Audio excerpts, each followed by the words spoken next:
morning, friends. We are going to be working on a leveled reader today where we are looking at setting main character 1's problem and solution, just like you did with Mrs. McCullough in the video that you watched last week. All right, and here is our story, The Schoolhouse Blizzard.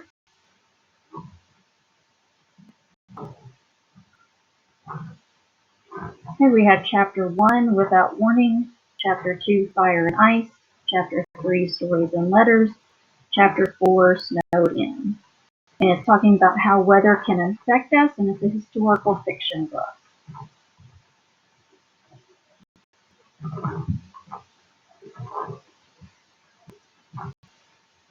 Chapter 1. Without Warning. "It's almost too warm for my coat," Lily said happily. "Keep it on," Pa replied.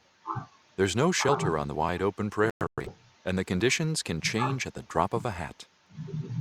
Lily sighed, grabbed her lunch pail, and headed out the door with her twin brother, Harry.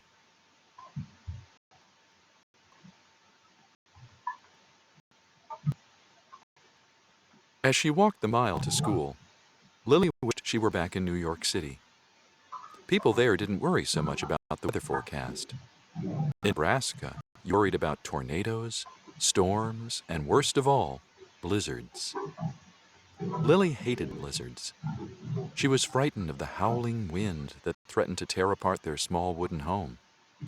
She hated the darkness, the cold, and being stuck inside for days on end. During blizzards, Pa and Ma tried to make the time pass pleasantly. They gathered the family on the stove to tell stories, pop corn, and sing songs. Pa often said, "The key to surviving is to stay calm and make sensible decisions." Lily wondered if she would ever be able to stay calm without him there to protect her. Okay, so the main character in our story is going to be Lily. We had a setting there that looked like it was home, but that may change here in a little bit.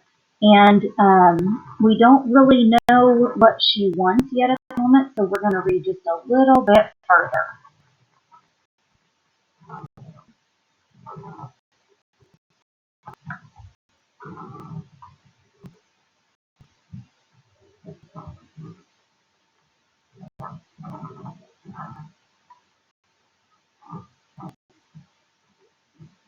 The twins attended a one-room schoolhouse. As the eldest boy, Harry collected wool from the shed and lit the stove every morning. Soon afterward, their teacher would arrive. Miss Adams was 19 years old. Her family lived near the school. "What a lovely day," she said that morning as she greeted the school's other students. Okay, so now we know the setting is going to be the schoolhouse. And we should add Harry in here because I think he's going to be a pretty big part of the story. Okay.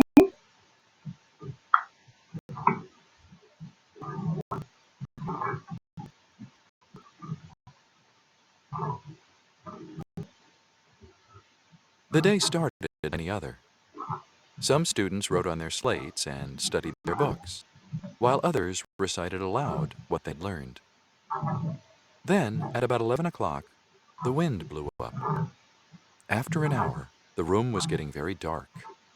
Miss Adams rushed to the window. "Oh no, a blizzard," she cried. "It's too dangerous for you to go home. I forbid you to leave. Stay here while I fetch food and blankets from my place." Miss Adams grabbed her coat and hurried away.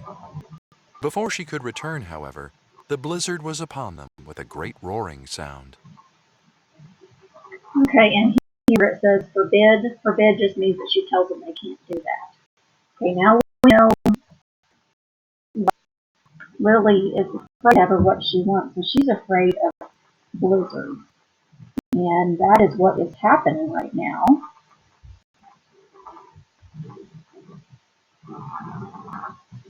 Okay, so she's afraid of the blizzard, and so there's one that is happening. And let's see if Miss Adams is able to make it back to the school.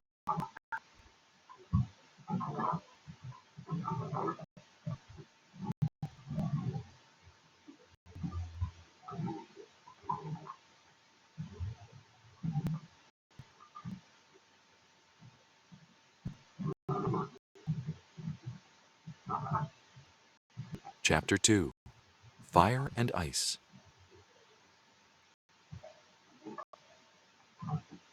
Lily ran to the window. Within seconds, the Adams house disappeared into whirling whiteness. She knew Miss Adams wouldn't be able to return while the blizzard raged. Lily fought back panic. What would Ma do? She asked Harry. He'd say, "Stay calm and make sensible decisions. Right now, we need to decide how to keep warm. There's only enough coal for this morning." Lily took a deep breath. "Everyone put on your coats and gloves while we think," she said. "We could burn the desks," Peter suggested. "They're too big for the stove," Harry said, "and we haven't got an axe. I'll just have to fetch coal from the shed."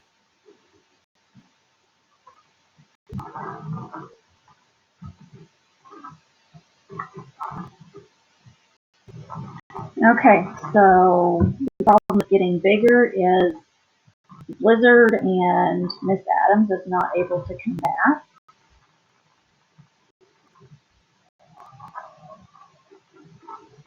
Miss Adams can't get back.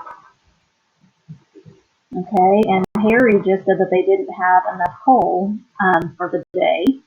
So we are going to write that down. So not enough coal. And at the time, they would have used coal to keep their schoolhouse warm. So let's see what else happens.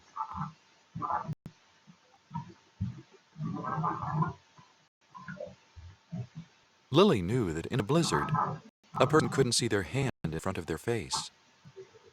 "If you go out, you'll never find your way back," she said. "It's not sensible." Then she had an idea. She got out the jumping rope they used during recess. "This will stop you getting lost," she told Harry. "Just follow the rope to find your way back." Okay, so Harry is going to go out and get some coal.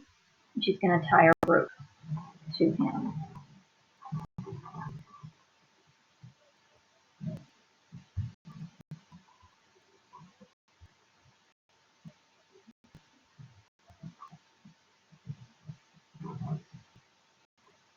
She tied one end to Harry's belt. Then, braving the bitter wind, she tied the other end to the stair rail. Harry grabbed the coal bucket and stumbled into the blizzard. The others waited inside, unable to see or hear him. It seemed like hours later, but was only minutes, when Harry reappeared. He'd filled the bucket and all his pockets with coal. "I can't feel my feet," Harry complained. The word frostbite flashed into Lily's mind.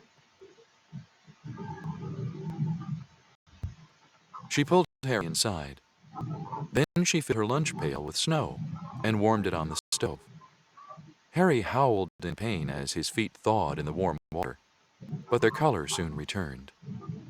Harry didn't have frostbite, but Lily's relief was short-lived. As she lit the lamp, she noticed there was very little oil left. If the blizzard lasted for days, they'd have no light.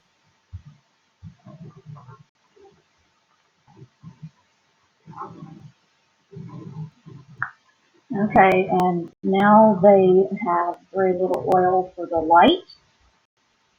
So I'm going to put little oil. And that's what they would have used to light their classroom.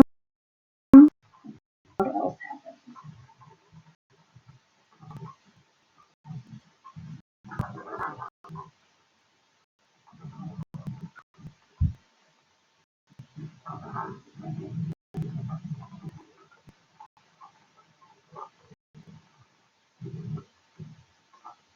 Chapter 3. Stories and Letters. Lily sat huddled by the stove. She was frightened and wished she were safely home with Ma and Pa. Then looking up, she saw Alice watching her and fighting back tears. Lily realized she needed to be strong for the younger ones. "Let's gather together by the stove," she said. "We'll be warm as toast, and we can tell stories." Okay, so Lily realizes she has to be brave for the younger ones. Harry started telling the story of the three little pigs. Everyone was enjoying it until Peter cried out, "The wind sounds like a howling wolf coming to eat us." Alice burst into tears, and Amy looked scared. "Don't be silly. It's just an ordinary wind," Lily said, sounding surer than she felt. "Here, I'll tell you another story." Lily made up a fairy tale about a princess in a hot country far away. By the time she finished, the others seemed calmer. But then Amy complained that she was hungry. Lily suggested they eat half their lunch now and save the rest. "What if we run out of food?" Peter asked. "Will we die?" "We're not going to die," Lily said. "We're going to grow old and have lots of grandchildren." Then an idea came to her. She took some paper from Miss Adams' desk. Everyone stared at her. Only the teacher was allowed to write on paper. Okay, so we're going to add that the little ones were scared. So that's another problem. Okay, and so it looks like they might be writing letters. Let's see what happens.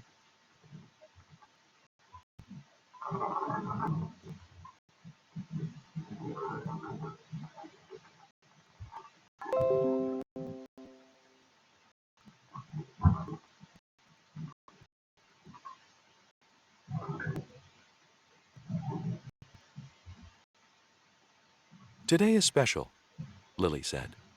"It's the day we survived a blizzard all by ourselves. We'll write our future grandchildren, telling them what it was like stranded here alone." They practiced their letters on their slates. Then they carefully copied them onto paper. For the younger ones, it was exciting. For Lily and Harry, it was a good way to pass time. "Dearest grandchildren, it is 1888, and Harry and I are trapped in our schoolhouse by a blizzard. Our teacher did not make it back in time, so we have to cope on our own. It is scary, but I am determined we will make it. With love, Grandma Lily." Okay, so they were writing letters. Chapter 4. Snowed In. Writing the letters took most of the afternoon, but the rest of the evening stretched ahead. They could have studied, but they were too worried to concentrate. Instead, Harry made up more stories, mentioning any wolves. Then the others took turns making up their own stories. Finally, one by one, they fell asleep. Lily was awake the longest. She must have slept, however, because the next thing she knew, the room was silent and warm. How could the room be warm? Lily looked at the windows. They were covered with snow. Okay, so we need to add that the windows were covered with snow.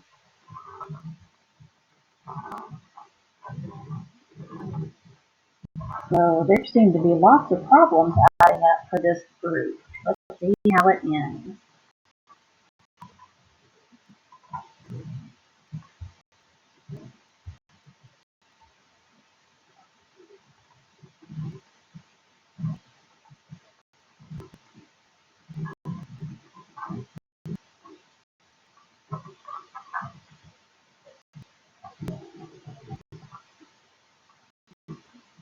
Harry went to the door.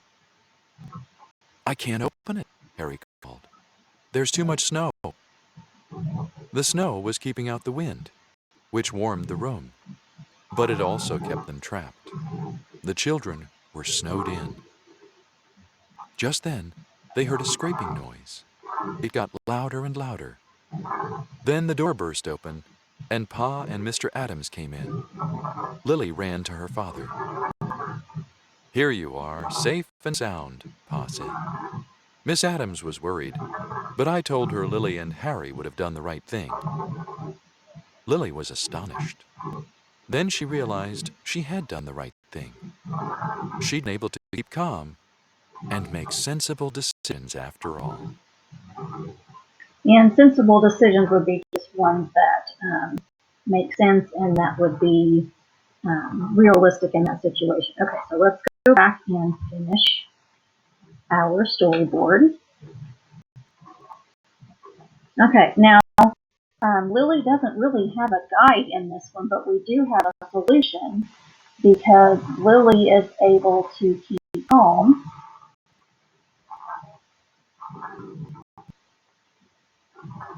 and she's able to take care of the little ones and keep them happy and safe, warm until they're rescued. Able to keep calm and think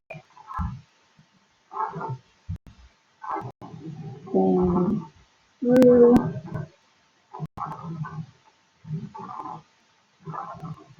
until they are rescued. So that would be the resolution. Okay, so our characters were Lily and Harry in the schoolhouse, and Lily's afraid of the blizzard. So the problem is they have a blizzard, and Miss Adams can't get back, and they don't have enough coal. They only have a little bit of oil. The little ones are scared, and then they get covered with snow. And then Lily is able to keep calm and think things through until they are rescued. So there we used the storyboard that you had used with Miss McCullough last week. So those steps that you can do with a story at home with your family. All right, friends, thank you very much.